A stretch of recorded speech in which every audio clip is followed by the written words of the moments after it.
How tall do you want your stool? It's details. And it's something that I think in Malaysia we don't do very well. I think we have to change. It's details. I mean, it's in that little statement says many things. It says the promoter or the venue has a basic understanding that when you're a musician, in order to get the best out of you, you gotta have relaxed muscles.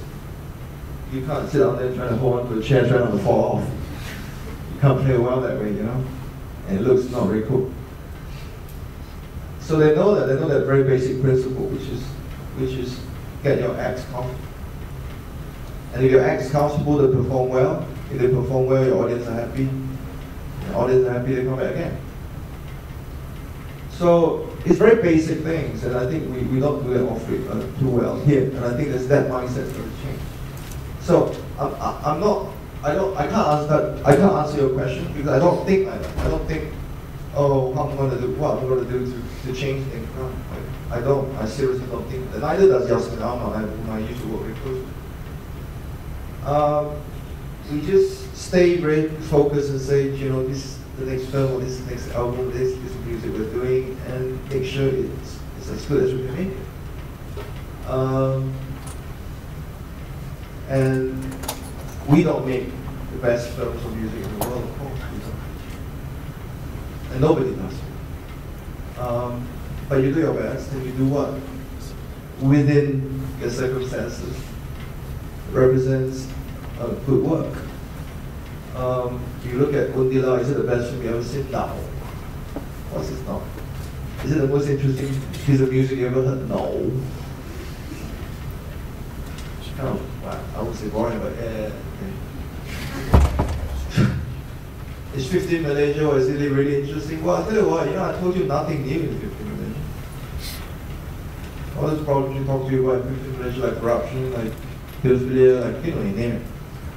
We raise a lot of issues in 15 Malaysia. All of you know about it, really. I'm not telling you anything new. But what we have done is we've done something a little bit novel, which is to say, well, let's put all these problems out there and discuss it as a nation. Let's not just hush and be quiet. And hence we see that again. We have a lot of problems, which many people object to. As though we have a nation that don't have any problems. Of course we have problems. I don't think we should be ashamed to talk about them in public. Next question.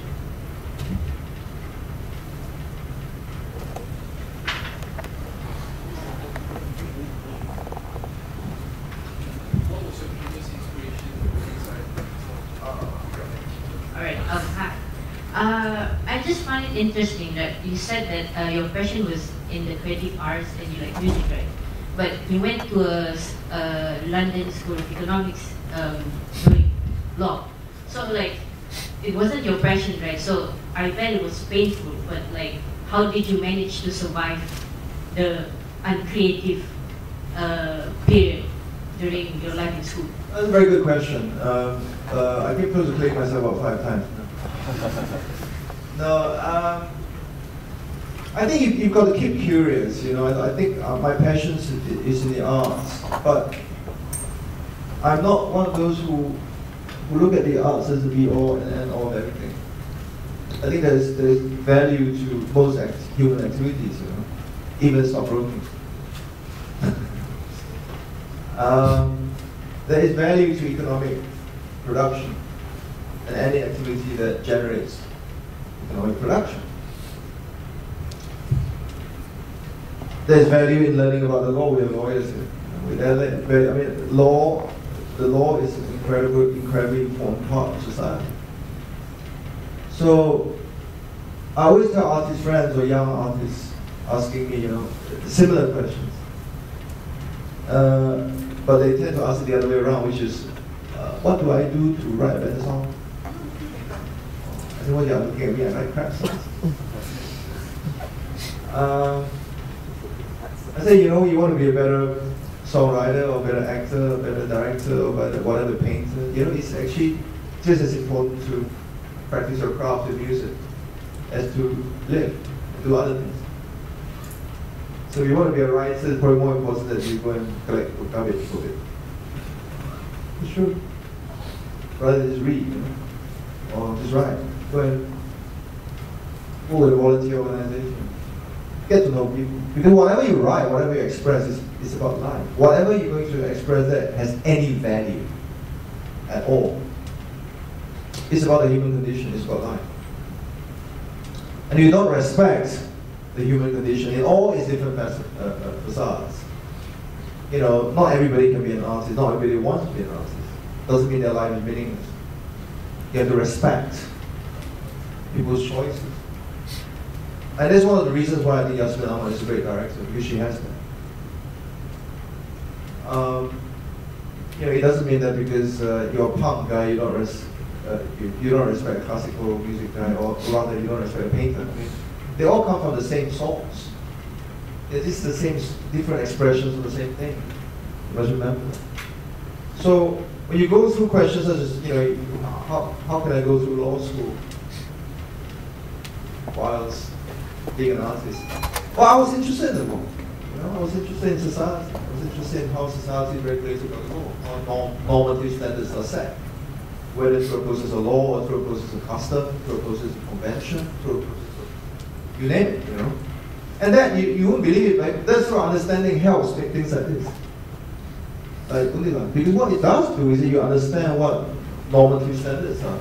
And so much of Malaysia is that when I did here at my home, we used to have politicians all the time talking awfully racist things in public. I mean, I don't know whether you remember, maybe you're too young, but we used to have politicians doing that all the time, like for fun. And that creates a lot of fear in the country. And I think what projects that I do, like Udila or Here My Home, try to do is to say, you know, that's actually not acceptable. Let's have a different normative standard. Let's establish a different convention for people to have a dialogue. This is not right. And how I'm going to do is I'm going to get a massive amount of people to follow it, and then that sets the standard. No, actually, I'm a bully, but yeah. Sorry, you have a question? Just out of curiosity, what, if you could name it, what would be your one biggest source of inspiration for you to be in arts, whether it's band, movie,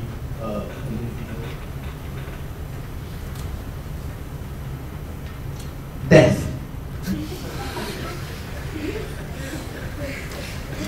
That's the biggest source of inspiration, because I think it's very important to understand your life,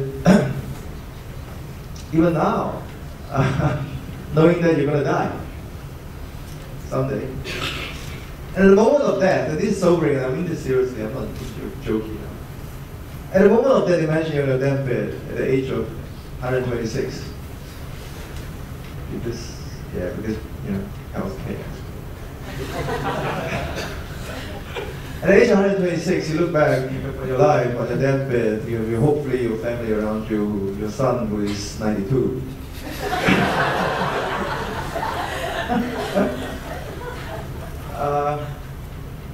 You think back in your life, and you think what you want to leave the world with, what do you think back, what you remember at that moment.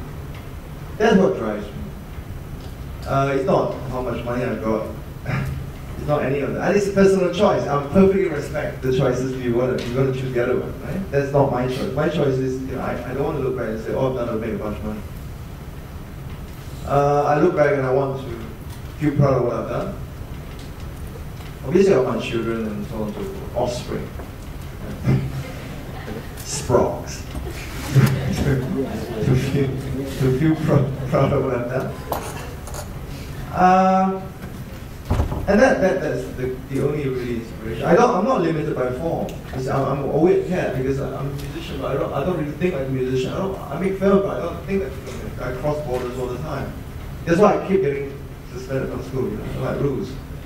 Why can't I do this? You know, a musician doesn't mean I can make films. I'm an artist doesn't mean I can go and learn about the law. Those boundaries are false. I don't think they're real. Any more questions?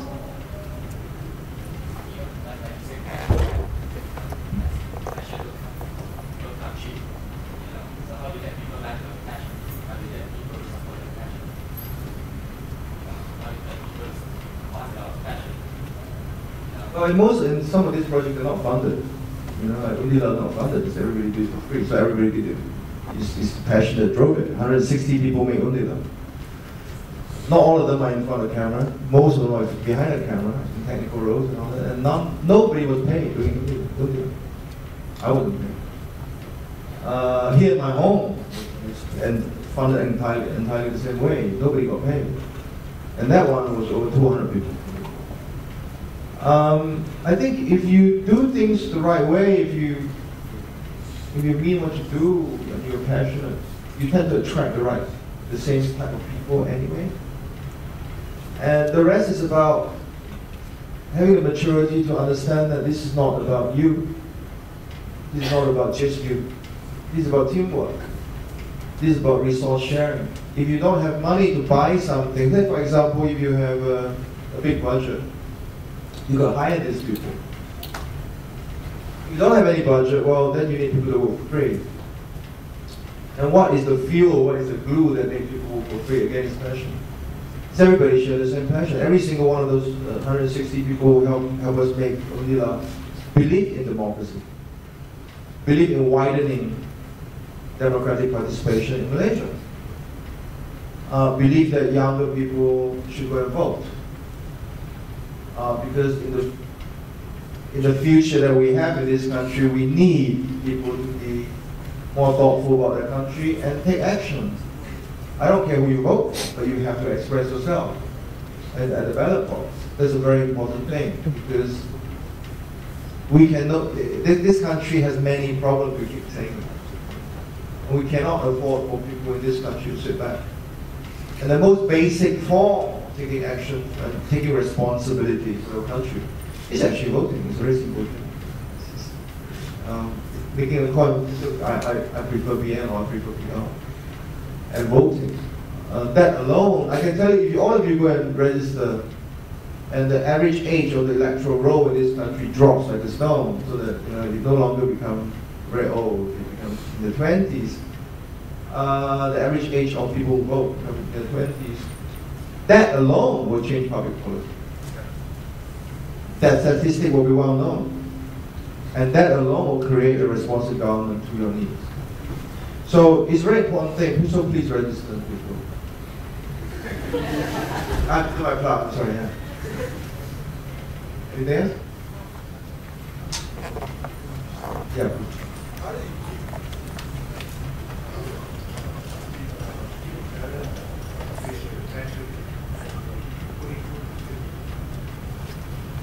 Oh, you do. I mean, you learn to. I mean, not all I do, I've done things like this. Or else I'll be dead by now. Let alone being incompetent, I'll be dead. No, you can't. I mean, I do corporate work. I do stuff that. I do work for the commercial movie industry. I do work for the commercial music industry. I do a big variety of work. This is what you see, but in the back, I see it. I do a lot of other stuff. So that puts on the table. Things like this obviously not on the table because they're down for free. Okay, we have time for one more question. Hi. Hello. Did you say my name? So my name is Jay. Entrepreneurship partly definitely involves some level of passion, belief in something, be it a product, a service, or a strategy, whatever it is. Now my question is, what is the point you get to where you have to, compromise what it is you believe in? Are there any breakpoints? And I would like to get answers from you, Pete, Johnson, and Zain. Thank you.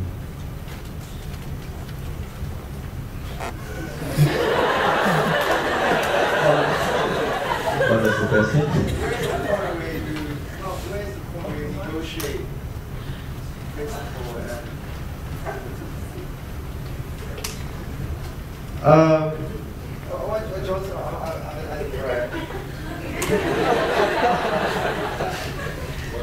Sorry. Sorry, just can you repeat that again? Get it? My question was, what is the point you get to where you have to compromise whatever it is you believe in, be a product, a service, a strategy, a principle, whatever it is, are there any breakpoints to what you believe in passionately?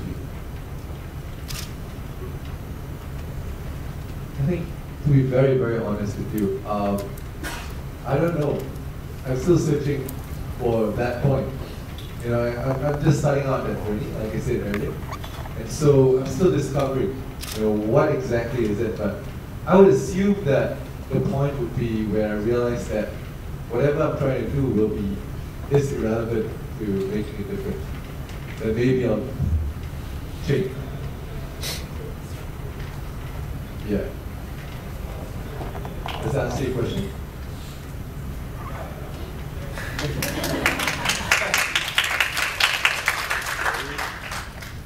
Okay, for me, I think it's probably weighted by behavior things. Like I have my ideas on how a certain idea can work and can work better, but sometimes it's been amended to not work the way I want it to be, or it's been scrapped completely. So I think the point, so that's when something I really believe in, and somebody takes it apart or kills it completely or what. The other part is about working with people whom I might not want to work with. I guess to put it in two contexts is the first one is because I'm weighed down by a bigger responsibility, which is to make sure that the company is running. And when I say running, I don't mean profitable, I mean at least I have enough money to pay my salaries. The staff, they come and work for me, I gotta pay them. By hook or crook, I have to pay them. There's a rice bowl. I may not get paid. There have been some months where I nothing, I get less than what my intern gets. That's number one. So I might have to forego an idea or sometimes a principle because of that. The second part is because albeit I like business and I do art and my ideas, because of the interest that I have, I mix with certain sidiness, activism and politics. And I've been engaged by some parties whom I'm not comfortable with, either their policies, their stand, or their integrity. And they engage me thinking I like them.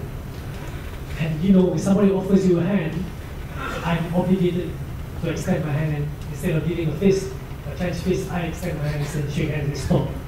And they ask me to do some things for them. And I don't agree with these people. But I do it anyway because I feel that if I disengage completely, how is that working towards any solution of this person getting better? If I leave him be to his own evils, he'll never be better. I might feel shit at the end of the day for weeks, but sorry, she just go on, sorry for this. But at least there is some movement there. So I might suck it up to my own self, but I see the bigger picture and I see, okay, look, maybe there's a chance for positive here if I just suck it up. So I might shake hands and work with a crook or someone who I don't quite trust, but at least maybe something good can come out of it. That's why I think those are the two specific occasions where I compromise myself.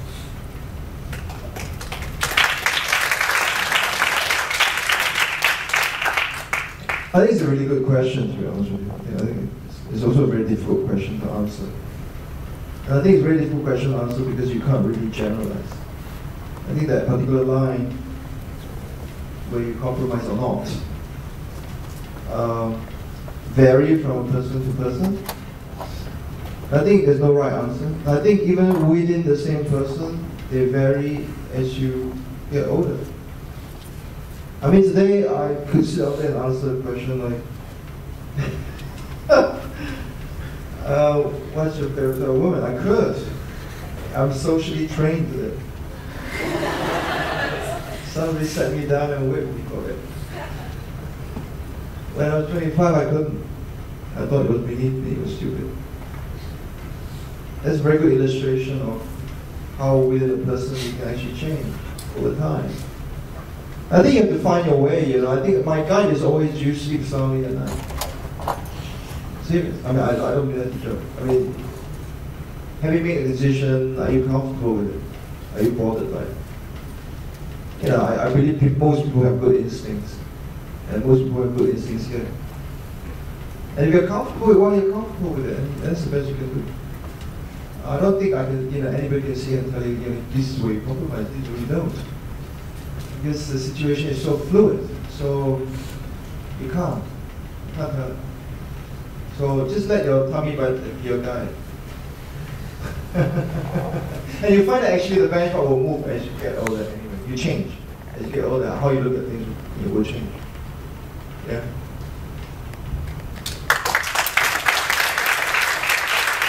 So just to wind up, thank you all very, very much for coming, and we have a token of appreciation for all of you, which will be handed by Mr. Gua, Professor Gua.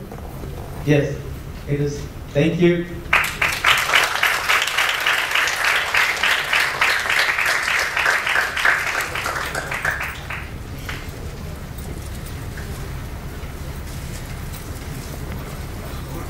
As you get older, you see things differently. Ultimately, you can't see anything.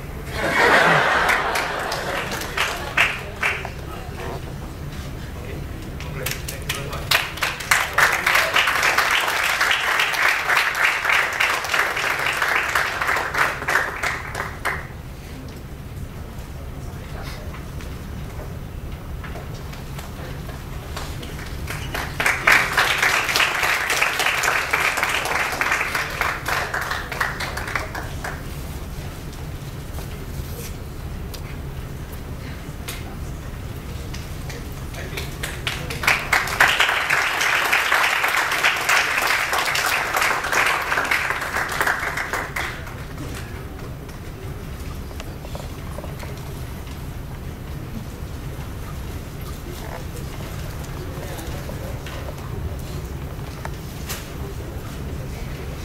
All right, thank you. Before we end, we're going to ask a little bit of request. Firstly, we definitely hope that you've learned something very inspiring, and I think each speaker is very unique in their own way, and I think it's very cool. It's epic. Anyway, but we've got two requests. If you realize, before you were sitting down, there was actually a paper of which one side is red, one side is green, right? And if you wanted to play a game, but anyway, it's okay. We'll do two things now. There'll be a little survey sheet. We'll be giving out a little piece of paper with a pen. And what you're going to do with the pen is that you're going to fill out the survey, very kindly. And then, with the little sheet of paper, this one, you're going to write your comments. Green, obviously, for approval, whatever you like about this event. You can draw, whatever. I'm my mess, I draw a lot, but you can write all the good comments, whatever contact details, because you know, we actually came together for this event. This is our first time, and we actually really, I'm not sure how we're going together, if we want to do a next year's thing, but if you're interested, just put your name here and do all the good stuff. But the red, whatever complaints, you know, horrible song selection before, I don't want to listen to Elvis, all that kind of stuff, any improvements, just write it here. And before you walk out, you just pass it to logistics. So, this is the two things. And while you're doing that, I'm supposed to tell you something about Monash Open Day. With the audience, if you don't mind. But maybe we'll wait for them to finish writing. I'll give you 1 minute. Sir? Yes, but yeah. So can you scribble everything good and bad in?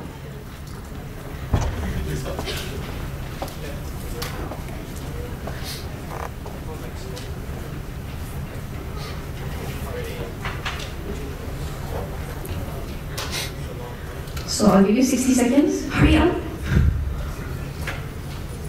So, sorry, I just want to add one thing, if I could, which I think is kind of blankets everything a bit. The work that me, Pete Johnson do are publicly friendly. That means people out there know about us. Please don't let that influence that you should follow somewhere within this park. You should set up your own park. Number one. Number two, please don't let our work or our type of people devalue your teachers or your parents, the conventional path that they have chosen. I just felt like there was an over-glam, I don't know, whatever thing going on there, which I feel like it's not fair upon that. Don't let it devalue what our parents do and our teachers. They are perfectly respectable and noble professions too.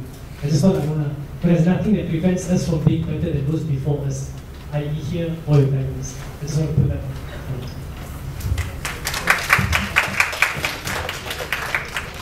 I hope we are quite responsible students. So, so yeah, is everyone okay? Can we all organize keep the piece of paper for now. You'll give it out later, but I think, yeah. Once you're done with your survey, pass it along the right side towards the right. People will be taking it up.